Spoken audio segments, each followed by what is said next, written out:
Hello दोस्तों, स्वागत है आपका हमारे चैनल पर। आज हम लोग पढ़ाई करेंगे मौर्य साम्राज्य के बारे में, जो हर एक एग्जाम में इससे एक दो क्वेश्चन आ ही जाते हैं। इसमें अशोक के बारे में भी पढ़ना है।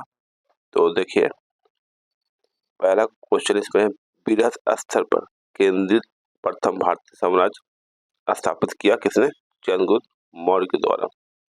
कहने का मतलब है कि बहुत बड़े पैमाने पर, मतलब साउथ इंडिया तक ये मौर्य साम्राज्य चला गया था। फिर यह चाणक्य के बचपन नाम था विष्णुगुप्त। विष्णुगुप्त का एक और नाम था कौटिल्य था। सैंडो कोटस के नाम से चंद्रगुप्त मौर्य की पहचान किसने किया? विलियम जोन्स ने किया। चंद्रगुप्त मौर्य का विशिष्ट रूप से वर्णन किसमें मिलता है? विशाख दत्त। विशाख दत्त ने, मतलब किस ग्रंथ में?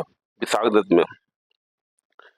किस ग्रंथ में हुआ था विशाख दत्त? विशाख दत्त एक्चुअली ये राइटर का नाम है। मुद्रा राक्षस एक किताब है, उसके लेखक थे विशाख दत्त। यहाँ थोड़ा सा किताब में कुछ कंफ्यूजन वाला दिया हुआ है, तो मुद्रा राक्षस याद रखिए। मुद्रा राक्षस के लेखक थे विशाख दत्त, उसी में वर्णन मिलता है चंद्रगुप्त मौर्य का। नेक्स्ट देखिएगा, कौटिल्य द्वारा अर्थशास्त्र शासन के सिद्धांतों से संबंधित पुस्तक है, जिसमें मुख्य रूप से राजनीतिक आर्थिक नीतियों का प्रकाश डाला गया। मतलब जो अर्थशास्त्र था कौटिल्य का लिखा हुआ, उसी के हिसाब से पूरा शासन चलता था।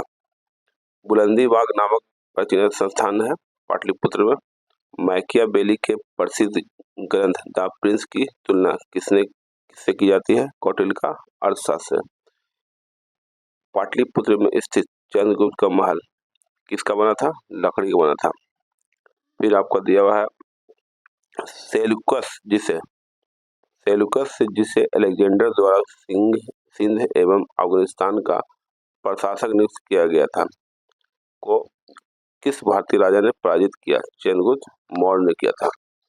फिर आप देख सकते हैं चंद्रगुप्त मौर्य मतलब कि जो सेल्यूकस निकेटर जो था, वो सिकंदर का सेनापति था, उसी को चंद्रगुप्त मौर्य ने हराया था। फिर दे रहा है, बिंदुसार ने मैत्रीपूर्ण व्यवहार में सीरिया के शासक एंटीयोकस में 3 वस्तुओं मीठी मदिरा, सूखी अंजीर, एक दार्शनिक की मांग की थी। दार्शनिक को छोड़कर अन्य वस्तुओं को एंटीयोकस ने बिंदुसार के पास भेजा था। कहने मतलब कि बिंदुसार ने ये सभी चीज मांगी, लेकिन दार्शनिक के मांगा तो वहां के राजा एंटीयोकस ने बोला था कि हमारे यहाँ ये परंपरा नहीं है। आगे देख सकते हैं, कुम्हरार नामक स्थल से किस प्राचीन नगर के अवशेष प्राप्त हुए थे? पाटलिपुत्र के। किसने सहिष्णुता, उदारता और करुणा के त्रिविध आधार पर अधर्म की स्थापना की? अशोक ने, सम्राट अशोक। इसलिए इनको बोला जाता है महान अशोक, या अशोक महान बोल सकते हैं। फिर देखिए, किसने सहिष्णुता हो गया, सैंडो कोटस चंद्रगुप्त मौर्य और सिकंदर महान की भेंट का उल्लेख किसने किया? जस्टिन ने किया। मालवा, गुजरात, महाराष्ट्र को किस शासक ने पहली बार जीता था? तो चंद्रगुप्त मौर्य ने।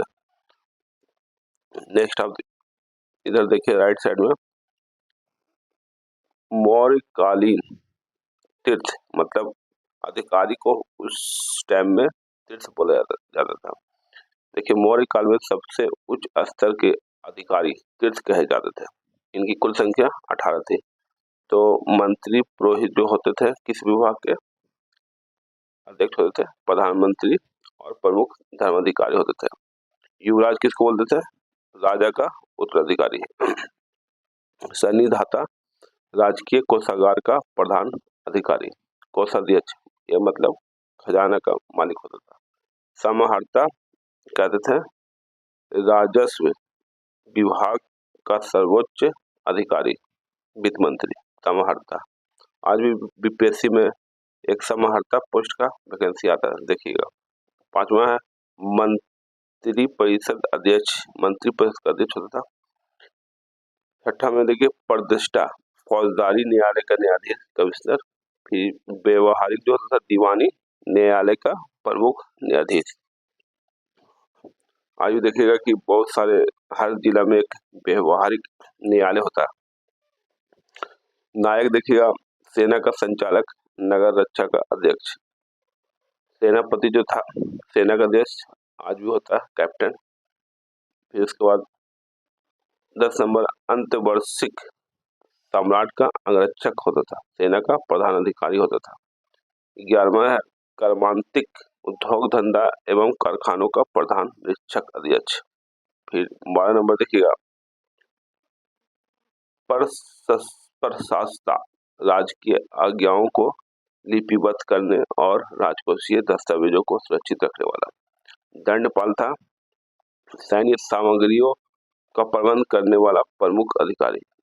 14 दुर्गपाल, देश के भीतरी दुर्गों का प्रबंधक। अंतपाल, सीमावर्ती दुर्गों की रक्षक। 16 आठवीं वन विभाग का सर्वोच्च अधिकारी। 17 दवारिक, राजमहल प्रबंध का देखरेख करने वाला। 18 नागरक, नागरक लिखा हुआ इसमें देखिए, नगर का सर्वोच्च अधिकारी। नेक्स्ट इसमें मौर्यकालीन अधिकारी पौतवाद्यज का मुख्य कार्य क्या था? माप तौल करने का। गुर्जरा, मस्की, नेटूर एवं उदगोलम, इन 4 अभिलेखों में अशोक का वास्तविक नाम मिलता है। नेक्स्ट इसमें आपका दक्कन की विजय चंद्रगुप्त ने किया था। साउथ इंडिया तक चंद्रगुप्त मौर्य ने अपना साम्राज्य को फैलाया था। यह किस अभिलेख में प्रमाणित होता है कि चंद्रगुप्त मौर्य का प्रभाव पश्चिम भारत पर था? तो रुद्रदामन के जूनागढ़ अभिलेख से। चंद्रगुप्त मौर्य अपने जीवन के अंतिम दिनों में सर्वनबेलगोला चले गए, जहां उन्होंने जैन विधि से उपवास पद्धति के द्वारा अपना प्राण त्याग कर दिया। इसको बोलते हैं संलेखना पद्धति। संलेखना क्या होता है? जो बिना जल और अन्न के भूखे रह करके अपने प्राण को त्याग देना, इसी को बोलते हैं संलेखना या संथरा भी बोलते हैं। मगध साम्राज्य में रज्जु किसे कहा गया है? तो मौर्य शासन में भूमि मापक को बोला गया है रज्जुक।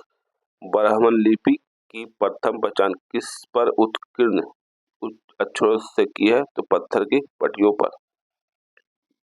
नेक्स्ट अब देखिए, सम्राट अशोक का शिलालेख सहवाजगढ़ी से प्राप्त हुआ। यह स्थान कहाँ स्थित है? तो पेशावर, पाकिस्तान में। फिर अशोक के शिलालेखों में प्रयुक्त भाषा क्या थी? प्राकृत। उस टाइम में, उस जमाने में प्राकृत भाषा ही बोली जाती थी, लिखी जाती थी। अशोक के अभिलेखों के खोजकर्ता देखिएगा, धौली अभिलेख किट्टो, भबरू शिलालेख कैप्टन वाट, बराबर और नागार्जुना गुफा हैरिंगटन, दिल्ली टोपरा कैप्टन पोलियर। फिर आपका दिल्ली मेरठ स्तंभलेख पेंट्री स्टीपेंथलर, मानसेहरा कैप्टन ले। और देख सकते हैं आगे, और नेक्स्ट है कालसी शिलालेख जॉन फॉरेस्ट, रुमदाई विहरर, जौगर अभिलेख सर वाल्टर इलियट, गिरनार शिलालेख लेफ्टिनेंट कर्नल टॉड। सहवाजगढ़ी एक फ्रांसीसी अधिकारी थे। तो दोस्तों आप देख सकते हैं इसी तरह से है, कुछ इंपोर्टेंट अभिलेख है, शिलालेख जानते हैं, पत्थर में जो लिखा जाता था। एक था सारनाथ स्तंभ, जो ऑरल टाइम ने खोज किया था। बहुत सारा अभिलेख है, आप इसमें आगे देख सकते हैं। इस साइड, दूसरे साइड में, अशोक ने बौद्ध होने के बाद भी हिंदू धर्म की आस्था नहीं छोड़ी, इसका प्रमाण किससे मिलता है? देव नाम प्रियदर्शी, देवों का प्यारा उपनाम है। प्राग अशोक ब्राह्मण लिपि का पता किस स्थान से चला है? श्रीलंका स्थित अनुराधापुर से। सारनाथ स्तंभ का निर्माण किसने करवाया? तो अशोक ने कराया था, सारनाथ। भारतीय उपमहाद्वीप का प्रथम शासक कौन था जिसने अभिलेखों के माध्यम से शासन देश जारी किया? तो कौन था? अशोक। अशोक क्या था? वो जितना भी अपना नियम कानून था वो अभिलेख में ही, मतलब कि शिलालेख पर ही लिखवा के शासन चलाया करता था।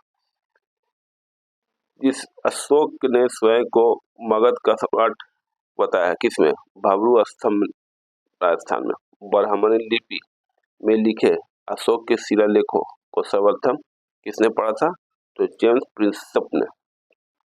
ब्राह्मणी लिपि में लिखा गया था अशोक का शिलालेख, पढ़ा था पहली बार जेम्स प्रिंसप ने। अशोक के किस अभिलेख से धम्म महामात्रों की नियुक्ति की सूचना मिलती है? तो 5वें बृहद शिलालेख से। गुर्जरा लघु शिलालेख कहाँ से थे? तो मध्य प्रदेश के दतिया जिले में। नेक्स्ट,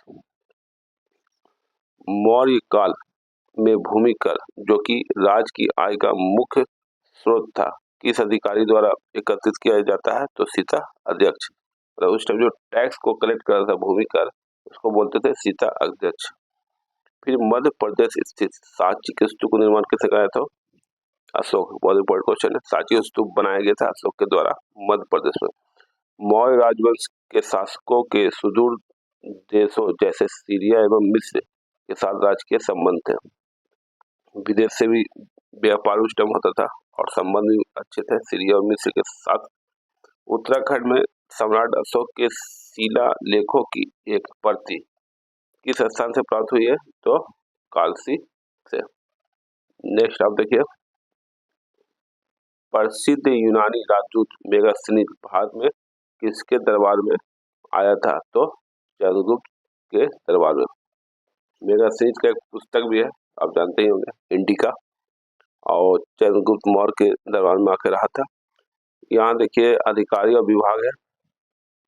शीर्षाध्यक्ष कृषि विभाग का हेड था, आंकड़ाध्यक्ष, खानों का अध्यक्ष, लक्षणाध्यक्ष, मुद्रा विभाग का प्रधान, शुल्काध्यक्ष, व्यापारिक कर का प्रधान, मुद्रा अध्यक्ष, पासपोर्ट विभाग का अध्यक्ष, संस्था अध्यक्ष, व्यापारिक मार्गों का अध्यक्ष।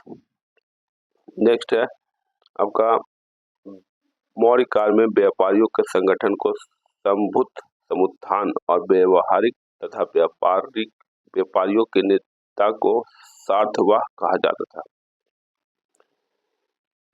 गुप्तचर व्यवस्था का प्रथम विस्तृत वर्णन कहाँ मिलता है? तो अर्थशास्त्र मिलता है। उस टाइम में गुप्तचर होते थे। मौर्य काल की किस पुस्तक में जहाज निर्माण व नाविक गतिविधियों का वर्णन मिलता है? तो इंडिका मेगास्थनीज की किताब में। चंद्रगुप्त मौर्य अपनी अंतिम समय किस धर्म का अनुयायी था? तो वो था जैन धर्म का अनुयायी था चंद्रगुप्त मौर्य। कौन सा स्थान मौर्य काल में शिक्षा का सर्वाधिक प्रसिद्ध केंद्र था? तो तक्षशिला। तक्षशिला जानते हैं अभी इंडिया में है, अफगानिस्तान में है। ये बहुत बड़ा विश्वविद्यालय था। कौटिल्य ने यहीं पे अपना ज्ञान प्राप्त किया था, यहीं पढ़ाई किए थे कौटिल्य, विष्णुगुप्त जिसको बोलते हैं। गांव के शासन को स्वायत्तशासी पंचायतों के माध्यम से संचालित करने की व्यवस्था का सूत्रपात किस वंश ने किया? तो मौर्यों ने किया। मेगास्थनीज ने अपनी पुस्तक इंडिका में भारतीय समाज को 7 भागों में बांटा। मेगास्थनीज ने कितना भाग बांटा? 7 भाग में पुस्तक में लिखा इंडिका में।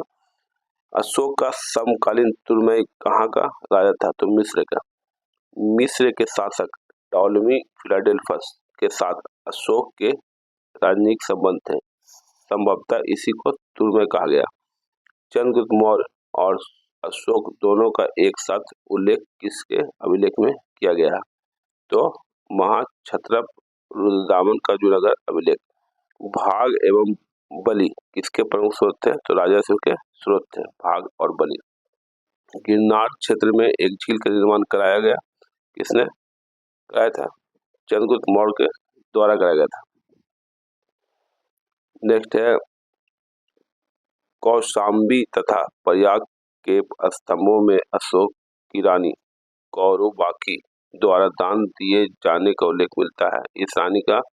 इसे रानी का अभिलेख भी कहा जाता है। प्राचीन भारत के किस ग्रंथ में पति द्वारा परित्यक्त पत्नी के लिए विवाह विच्छेद की अनुमति दी गई? तो अर्थशास्त्र में। कलिंग युद्ध की विजय और क्षत्रियों का वर्णन अशोक के 13वां शिलालेख में मिलता। अशोक के अभिलेखों में किस दक्षिणी राज्य के अतिरिक्त सभी दक्षिणी राज्यों को लेख प्राप्त होता है? तो सातवाहन जो वंश सिस्टम साउथ इंडिया में था। अंतिम मौर्य सम्राट पूछा जाए तो बृहद्रथ था। मौर्यों की जल संसाधन व्यवस्था की जानकारी किस अभिलेख से प्राप्त होती है तो रुद्रदामन का गिरनार अभिलेख।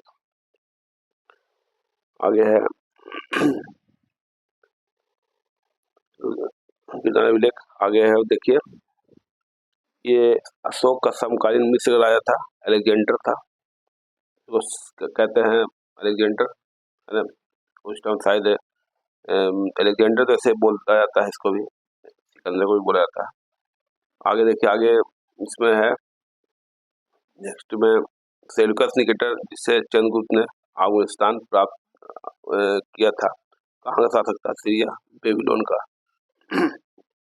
अशोक के पश्चात देवनागरी उपाधि किसने धारण किया? तो दशरथ ने किया था। दशरथ का पोता था अशोक का।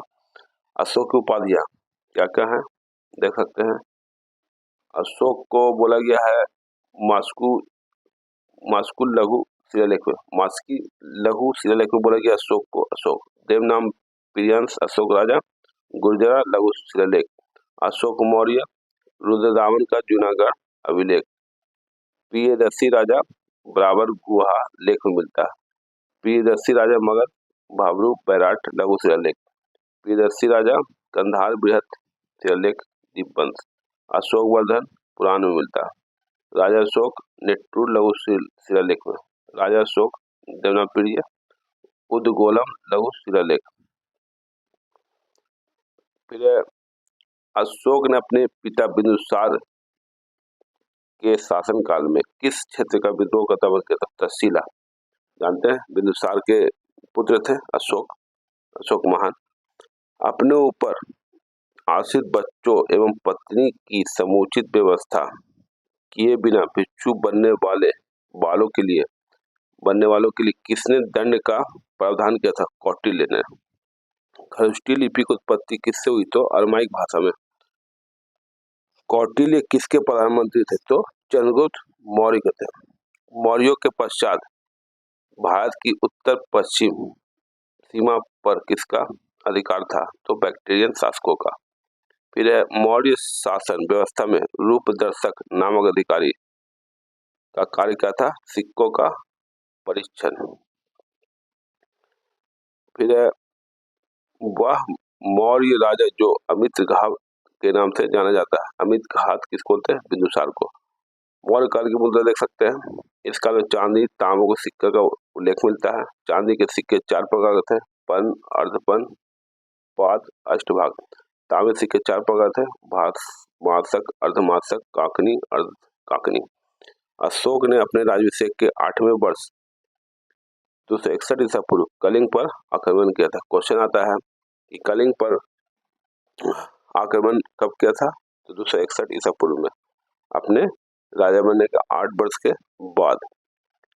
और इसी युद्ध में, कलिंग के युद्ध में हृदय परिवर्तन हो गया और अशोक ने बोला कि अब मैं मारकाट या फिर युद्ध नहीं करूंगा और शांतिपूर्वक जीवन काटूंगा, और बौद्ध धर्म उन्होंने अपना लिया अशोक ने।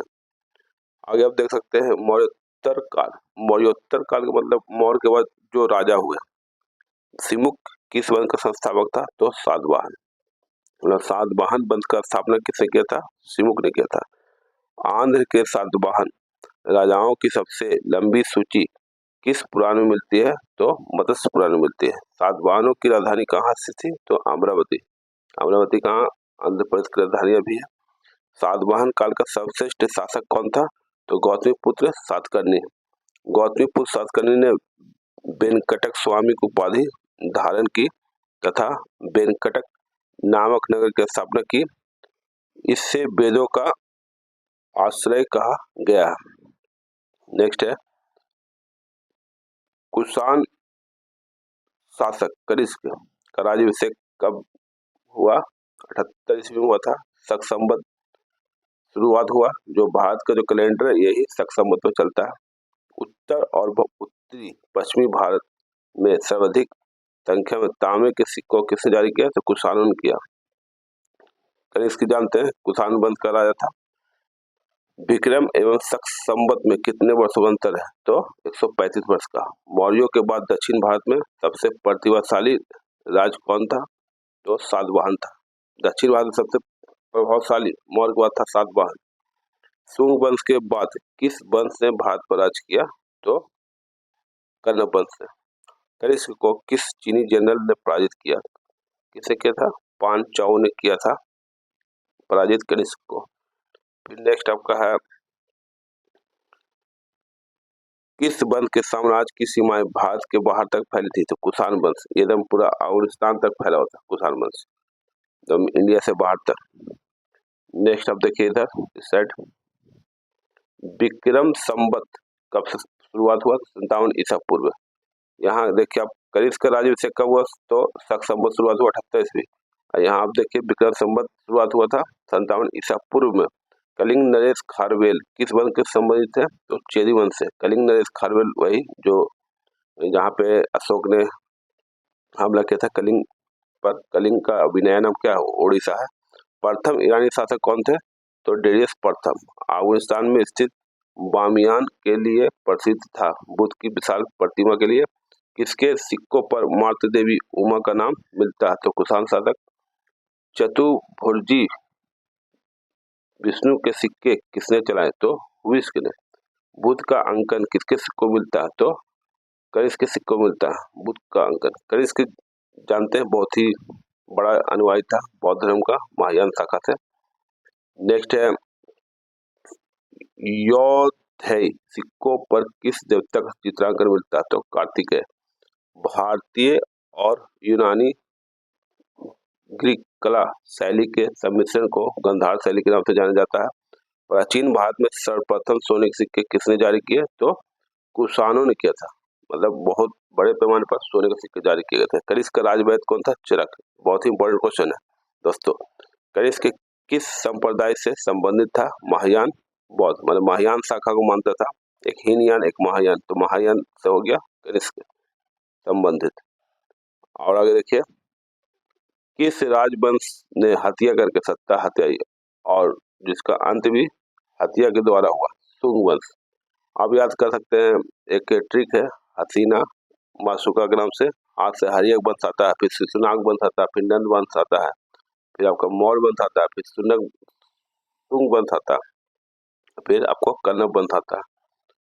तो ये ट्रिक के हिसाब से भी याद रख सकते हैं। भारत के यूनानी शासकों में से किसकी स्मृति भारतीय साहित्य ग्रंथों में सर्वाधिक सुरक्षित है? तो मिनांडर। नेक्स्ट देखिए, मरणोत्तरकालीन विदेशी आक्रमण उस जमाने में भी हमले हुए थे, तो कैसे हुए थे भारत पर? हिंद यमन ने 190 ईसा पूर्व में हमला किया। बैक्टीरिया अफगानिस्तान से इन लोग थे। सर्वाधिक प्रसिद्ध शासक कौन थे? मिनांडर और मिलन साकल। और विशेष राजधानी का थी वर्तमान सियालकोट, जो पाकिस्तान में भी है। शक जो 90 ईसा पूर्व में आए भारत, सीरिया ईरान से आए थे।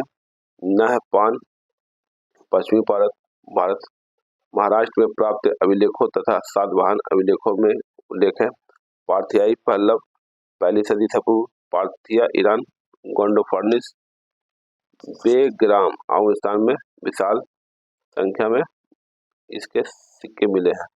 फिर है कुषाण यूची 15 ईस्वी, चीनी तुर्किस्तान, कनिष्क, उज्जैनी वर्तमान उज्जैन, पुरुषपुर, पेशावर। पहला नाम जो पेशावर का था पुरुषपुर, अभी पेशावर पाकिस्तान में चला गया।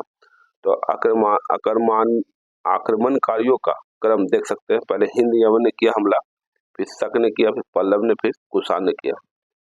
सबसे पहले सोने के सिक्के जारी करने का श्रेय किसको मिलता है? कुषाण शासक भीम कटफिशस, मतलब जो भीम कटफिशस थे वो कुषाण के राजा थे, कुषाण वंश से, और इन्होंने ही क्या चलाया? सोने का सिक्का। तो दोस्तों देख सकते हैं, ये हो गया मौर्य साम्राज्य और मौर्योत्तर काल। और नेक्स्ट आपका है गुप्त काल। तो आगे मैं अगले वीडियो में गुप्त काल का वीडियो लाऊंगा। इसी तरह से दो तीन तीन टॉपिक भी हम लोग पढ़ेंगे। तो सभी प्राचीन इतिहास, मध्यकालीन इतिहास और आधुनिक कालीन इतिहास सभी खत्म हो जाएगा। और सोच रहा हूँ मैं प्राचीन इतिहास खत्म होने के बाद उसका सभी का टॉपिक वाइज ऑब्जेक्टिव लाने के लिए। उससे क्या होगा कि आप प्रैक्टिस भी करेंगे तो जो पढ़ाई हुआ उसको आप उसका क्वेश्चन का आंसर दे पाएंगे। तो इसी के साथ मैं आज यह वीडियो ख़त्म करूँगा। तो आगे फिर मैं इसी वीडियो में मिलूँगा इसी चैनल पर। तो तब तक के लिए थैंक यू वेरी मच। और हमारी मेहनत पसंद आई तो लाइक और शेयर जरूर करें और सब्सक्राइब भी कर दें। Okay, thank you very much video देखने के लिए। धन्यवाद।